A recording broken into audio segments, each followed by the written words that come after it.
Olá amigos que acompanham o canal Palabração no Facebook e no YouTube. Hoje, professor Everaldo e eu falaremos sobre um clássico de George Orwell, Revolução dos Bichos. E há muita coisa para se falar sobre esse livro, essa obra. Claro que o Everaldo vai dar um tratamento de literatura, né? Mas a gente quer discutir também outros âmbitos que essa obra tem relevância para a filosofia, para a política, enfim. Professor Everaldo. Eu acho que a primeira informação que eu queria dar, Super Pablo, é de que esse é um livro de extrema importância na cultura mundial, né?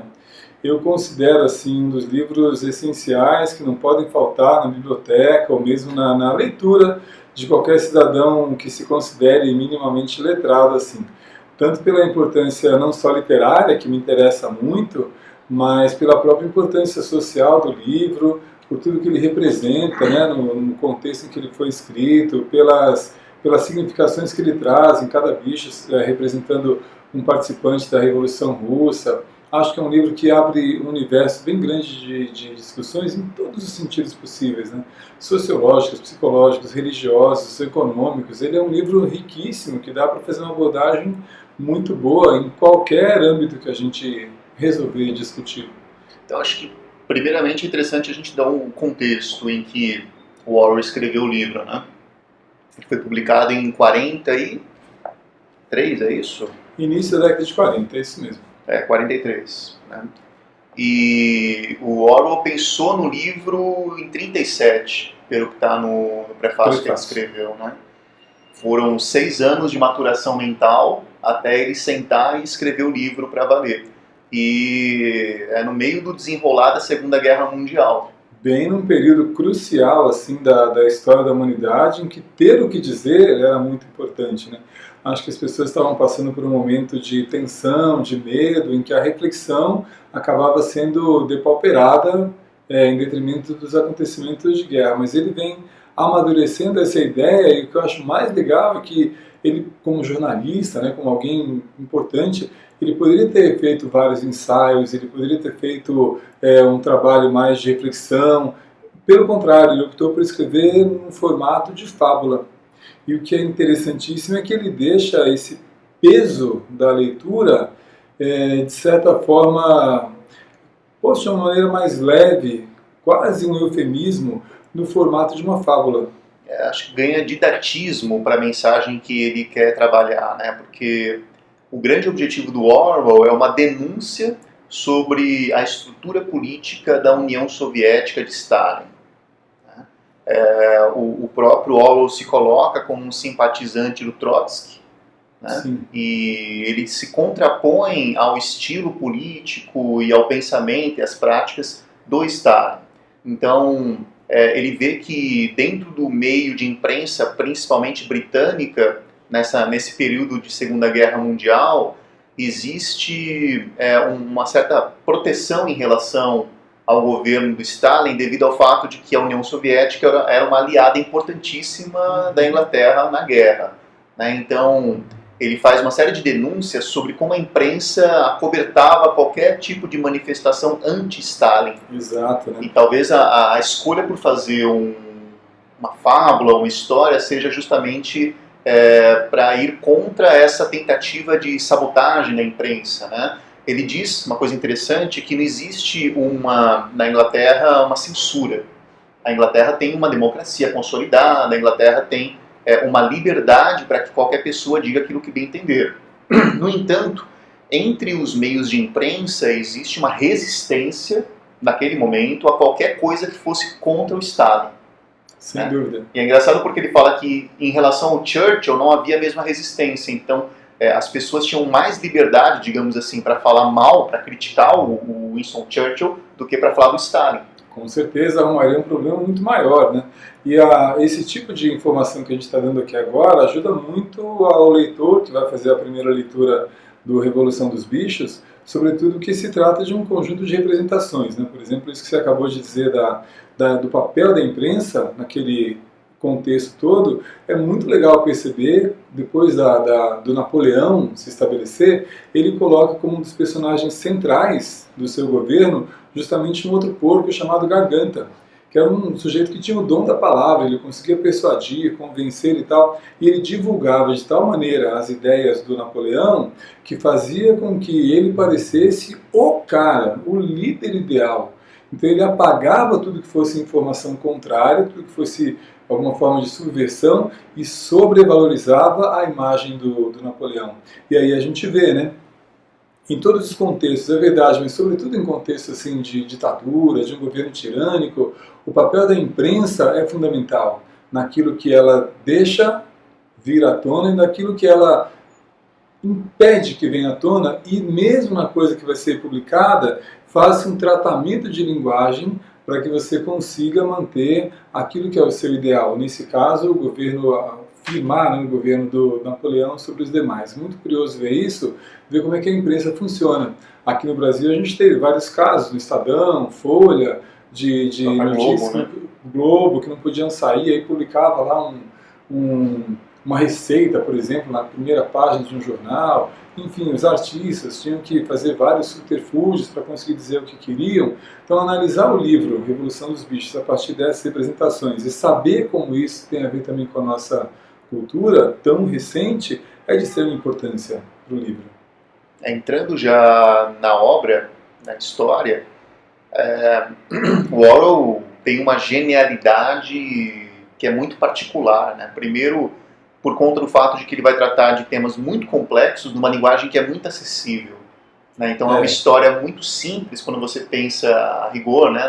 na estética, nos personagens, mas que traz uma série de reflexões que são extremamente profundas e uma possibilidade de se compreender como ocorrem manipulações, como ocorre uma alienação, o aproveitamento desse grupo dominante em relação à alienação, né? Então, acredito que quem está assistindo o vídeo provavelmente já leu a obra ou já sabe do que se trata, né? Mas se não leu, a gente espera que leia, porque a gente vai dar um spoiler aqui, né? Enfim, mas a obra basicamente fala de uma fazenda em que você tem um grupo de animais que vai se rebeliar contra uma tirania dos seres humanos, né? E é engraçado porque você tem uma liderança dos porcos que sabem ler. E aí você tem uma série de outros animais, o cavalo, as galinhas, as ovelhas, que vão se submeter a essa tirania dos porcos que sabem ler, né? Então, assim, acho que o Orwell deixa implícito isso, que o conhecimento é poder. Ah, sem dúvida. Ele deixa isso claro desde o começo, assim, especialmente no começo do livro mesmo, quando o Major reúne os porcos, reúne os animais todos para fazer aquele discurso de oposição ao homem, para imaginar como é que seria o mundo sem a existência do homem, né? A gente já percebe ali que o conhecimento é fundamental. Um outro porco muito importante na história, que é o Bola de Neve, para fazer a representação do Trotsky, por exemplo, um dos papéis dele, um dos objetivos dele era ensinar os outros animais a ler, alfabetizá-los, porque por meio do conhecimento em geral, e especialmente conhecimento da leitura, isso faria dos outros animais seres mais capazes de argumentar, de entender a própria história, de revolucionar o seu momento. Ao passo que para Napoleão no poder, o afastamento da leitura era o mais importante, né? Então ele vai no sentido de privar os animais do conhecimento. E ele próprio também não ia em busca do conhecimento, ele queria manter o status quo dele ali. Enquanto o Trotsky queria dar ao povo a possibilidade de ler, de aprender. Principalmente quando eles vão fazer o moinho, um dos sonhos, né, dos animais. Aliás, essa ideia é super discutida entre Napoleão, discutida mesmo na Ferro e Fogo, entre Napoleão e Bola de Neve. O ideal do Bola de Neve para fazer o levantamento do moinho não era só para os animais poderem produzir mais, descansar mais tempo, mas era sobretudo para que sobrasse tempo para eles lerem, aprenderem e terem o espaço enriquecimento, de né? Construção do conhecimento, exatamente, poder pensar por si próprios, porque o livro mostra o tempo todo, não vou chamar de emburrecimento, mas assim, eles tolhem o conhecimento que os animais, ao qual os animais poderiam ter acesso, né? Por conta disso, eles vão sem trocadilho, emburrecendo, porque a memória vai sendo apagada, a realidade vai sendo desvirtuada, né? A falta de acesso à leitura impedia que ele tivesse um acesso à realidade mais adequado. É interessante mencionar o fato de que Revolução dos Bichos é um livro que talvez seja a base para o 1984. Outro livro nosso aqui, uma próxima discussão também. Justamente.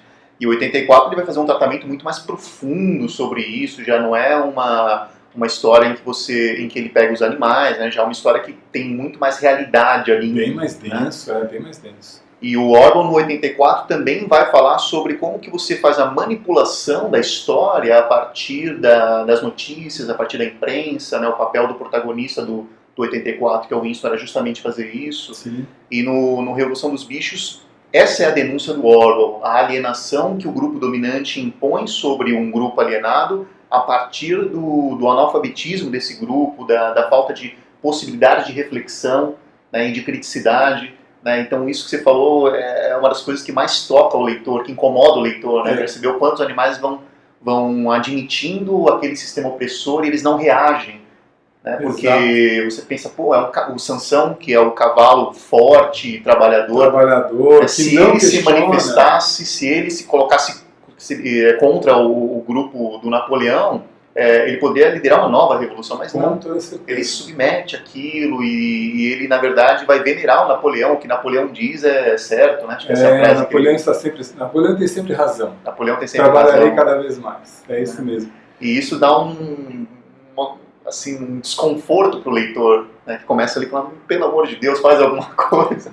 São várias situações de desconforto, assim, por exemplo, no Napoleão, ele impede que os outros animais cheguem ao conhecimento e, portanto, ameaçam de alguma forma o seu poder por várias razões, né, por várias maneiras, vários caminhos.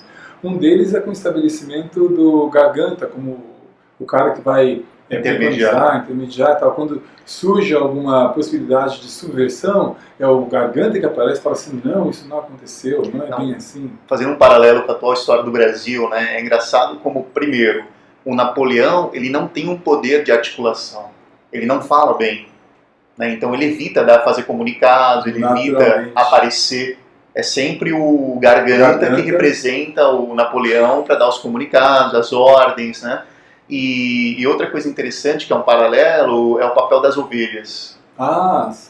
Porque sempre que começa um murmurinho, sempre que alguém começa a tentar se manifestar, os próprios porcos, né, outros porcos que começam a desconfiar que o Napoleão não é bem intencionado, quando esses porcos começam a se manifestar, as ovelhas começam uma fala que interrompe. Exatamente, elas vêm e atrapalham. 4 patas bom, 2 patas ruins. Isso, no começo é assim, né? Isso, no começo, depois o mandamento tem uma transformação. Vira. Aliás, isso é bem legal, já que você tocou nos mandamentos, é legal ver assim, os mandamentos foram deixados, foram escritos, foram representados ali por escrito na madeira lá, estava todo mundo minimamente consciente de quais eram os mandamentos do animalismo.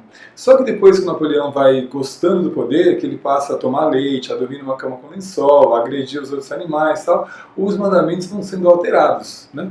E aí quando algum animal lembra assim vagamente de que não era aquilo que deveria acontecer, o Garganta chega e fala assim, puxa, se vocês soubessem ler, eu mostraria aqui para vocês, olha, é exatamente isso que está escrito aqui. Então, pela falta do conhecimento da leitura, eles têm que admitir uma realidade que é imposta por outro, né? Então, pela ignorância, eles conseguem impor a realidade, pelo medo, por incutir uma música, um hino que eles cantavam, pela violência muitas vezes, né, quando ele mata as galinhas todas ali, ou pela ameaça, vocês querem que o Jones volte e tal. Então tem sempre uma maneira de impor o poder e de impor a realidade, de fazer as pessoas acreditarem que a realidade é aquela, que faz a gente discutir assim, afinal, o que é a realidade, né? É isso que eu vejo, que eu vivencio, que eu respiro todos os dias, ou é alguma coisa que me faz pensar e enxergar dessa maneira? Eu acho que a maior inquietação, que você estava falando das inquietações do livro, é bem essa, a realidade que eu vivo é a mesma realidade ou alguma coisa criada para eu acreditar que seja dessa maneira? E a falta do conhecimento, a falta da leitura, a falta de escrita, tudo isso impede que a pessoa veja a realidade de uma outra maneira. Ela é obrigada a enxergar daquela maneira. A lente que ela tem para enxergar a realidade é só aquela ali. Isso é uma pena no livro, isso também acontece no nosso mundo. O Orwell quer fazer essa denúncia, né? Ele quer justamente mostrar com uma lente de aumento essa realidade que muitas vezes a gente nem se dá conta de que ela está presente no nosso dia a dia. né? Eu não vou me lembrar agora literalmente como que é a frase, mas ela fala, aquele que não sabe ler é obrigado a acreditar naqueles que leem. Sim, porque a leitura é imposta pelo outro, é exatamente e é justamente isso que acontece no aqui. livro, né? Exatamente, e hoje assim, a gente vê no nosso mundo, você falou dos governantes, né? Não só do governo atual, mas do anterior também, pelo menos a questão das ovelhas eu acho interessante, porque ela representa esse grupo que é tão alienado e apaixonado pelo seu ídolo político, que repete como se fosse um papagaio, no caso ali são... as ovelhas, né? Vou deixar no silencioso, olha só que coisa desconfortável. E aí elas têm esse duplo papel, não só de atrapalhar um possível movimento subversivo, mas também de sobrevalorizar o pensamento do governante. Então elas repetiam uma frase do Napoleão. Como se fosse um papagaio aqui, isso que estava dizendo. E é engraçado porque parece uma alegoria. A gente sabe, a gente vê isso no nosso dia a dia do Brasil, né, em todos os espectros, então tanto na direita quanto na esquerda, desde gente que vai ser chamado de bolsominion, a gente que vai ser chamado de petralha. Né? Esse grupo que representa as ovelhas. Sem dúvida. Né? De pessoas que vão ficar repetindo um discurso ideológico como se essa repetição salvasse todo mundo de qualquer tipo de malefício. Né? Como se fosse uma oração. Seria um mantra, né? Que vai repetindo para poder acreditar naquela realidade. O que é mais triste, que eu acho, é que qualquer dessas pessoas que você citou, ou quaisquer daquelas ovelhas lá, elas só tinham essa superfície, só essa linha de informação. Se elas forem questionadas com um pouco mais de aprofundamento, elas não têm base para sustentar aquilo. Então elas se colocam numa posição de conforto, de estar assim ao lado de quem está governando, apenas para repetir, para reforçar aquilo e incutir nos outros a mesma ideia. E calar os outros. E calar os outros. E possivelmente elas não tenham nem base sólida para sustentar aquilo em que elas creem. E o que mais me encanta é que o Orwell viu isso em 1943. Isso é uma coisa que está ali no nosso dia a dia, você sai na rua e o cara viu isso em 1943. Isso não é muito diferente do que a gente chama de autor clássico. Qualquer autor clássico, os livros do Machado de Assis, as peças de Shakespeare lá atrás, são textos que falam do ser humano, independentemente da época, do local, são atemporais, são diacrônicos, eles atravessam o tempo e permanecem atuais. Daí a importância da leitura de um livro como esse, né? Então, hoje as pessoas falam assim, é perda de tempo ler. A geração atual, um outro tema que a gente vai discutir aqui, a geração atual ainda não tem gosto por uma leitura mais aprofundada, 100, 200, 300 páginas, não tem.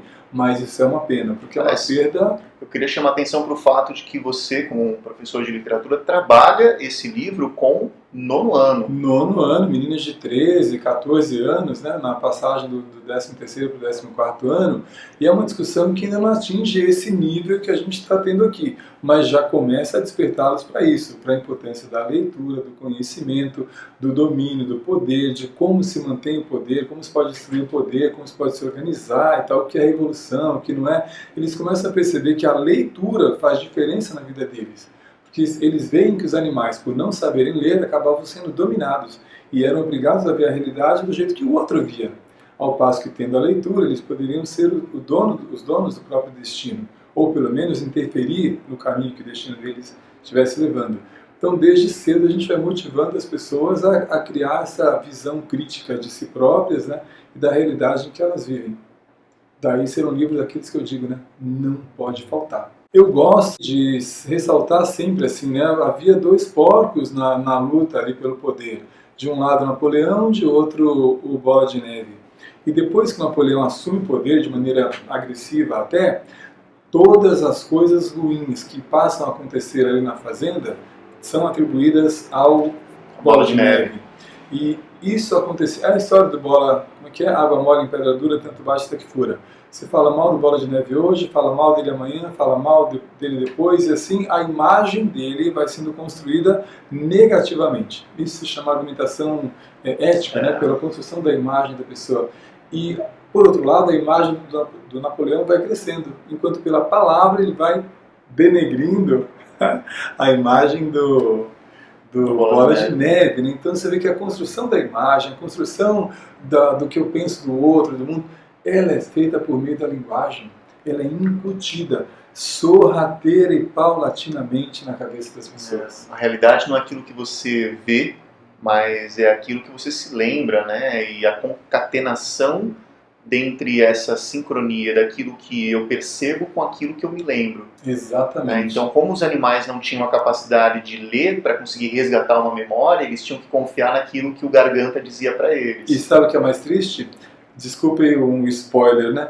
No final do livro, os animais já cansados, 3 vezes reconstruindo o moinho, a vida deles não mudava, aliás, piorou a vida deles, né? Em vez de melhorar depois da Revolução. Chega um tempo em que eles passam a se lembrar da Revolução de uma maneira tão pálida, a ponto de questionarem se realmente aquilo existiu. Então a manutenção das coisas na memória é a manutenção da própria existência, da própria história, né? E enfraquecê-las é apagar do cérebro aquela informação, aquela ligação que havia que me permitia chegar a alguma informação. Hoje já não tem mais. E de novo, falar. O Orwell coloca isso como base para o 1984, onde ele vai entrar com um nível de profundidade maior. Sim. Mas a discussão é justamente essa, de como que você vai manipulando uma história a partir da narrativa. Então tem a máxima de Goebbels, que depois virou a máxima da publicidade, né, de que a mentira repetida até virar verdade. Torna-se uma verdade, E você vê que existe uma tendência de simplificação da linguagem, então o próprio hino, que eles cantam no início, depois simplificado, e a ideia é você gerar uma simplificação cada vez maior, porque quanto mais simples for a linguagem, mais rasos vão ser os pensamentos. Sim. No 84 isso fica muito evidente quando ele começa a criar um novo idioma, né, nova linguagem, né, mas na Revolução dos Bichos ele já começa a trazer esse tipo de reflexão.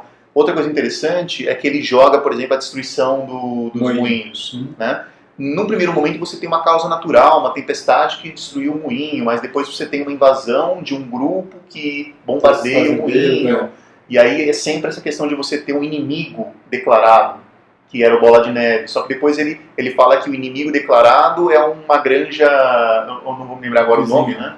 Mas aí depois ele troca de acordo com os interesses. Sem dúvida. Então, primeiro meu inimigo é esse, aquele cara é meu aliado, mas do nada, não, agora esse cara é meu aliado. Depois o inimigo aliado que ia comprar uma quantidade lá e depois dar um troco mal dado, usando dinheiro falso e tudo mais. Mas é bem isso que você falou, assim, por uma questão de conveniência, a linguagem é utilizada para criar uma certa visão de realidade sobre os subordinados, né? E o que é mais instigante é que ele consegue. E a gente cansou de ter líderes assim na nossa história que eram de pouco conhecimento, mas que tinham o dom da palavra, que manipulava milhares de pessoas com palavras simples, com frases simples, pensamentos simples, mas que saíram como um mito na cabeça dos seus subordinados ali, né? Então, desde 43, não me arriscaria, não hesitaria em dizer que mesmo antes isso sempre aconteceu, no sentido de dominar, né? Mas é um gênio o que o Orwell propõe. Ele é um gênio quando ele faz isso, né? Desde a concepção da história até o volume das informações que ele coloca ali dentro, a obrigatoriedade de entender aquilo a partir dos acontecimentos da Segunda Guerra, da Revolução Russa e tudo mais, isso faz da gente, para mim, a sensação que eu tenho, pessoas mais enriquecidas, né?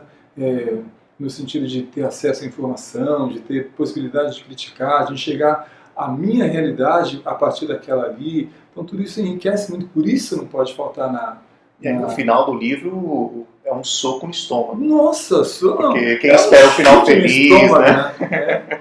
Porque ele vai mostrando ali como é que todos são iguais, todos têm os mesmos direitos, né? Mas uns mais iguais que os são outros. mais iguais que os outros. E aquele encontro, os animais da fazenda olhando do lado de fora pela janela, os porcos em confraternização com os seres humanos, né? Bebendo, jogando carro. E nessa edição específica do livro tem um prefácio que o Orwell fez para uma edição ucraniana.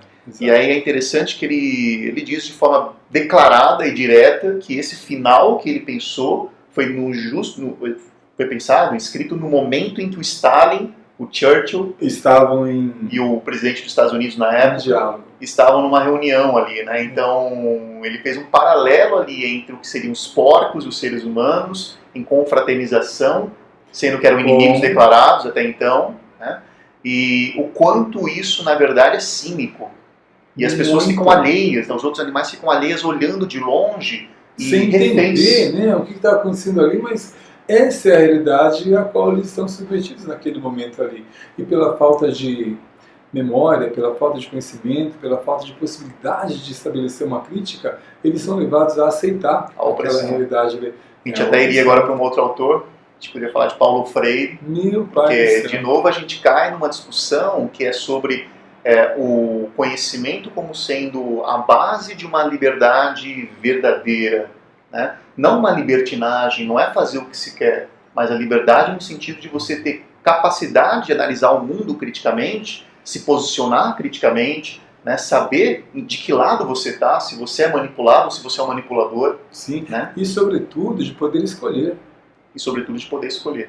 Porque quando é uma questão de opressão, de tirania, não há essa possibilidade, né? É isso. Deu o nosso tempo, o telefone toca, nós agradecemos a audiência de vocês por curtirem esse vídeo, por favor, compartilhem, outros temas serão tratados, muito obrigado. Tchau. Até mais, haverá muito mais. Tchau, tchau, até a próxima.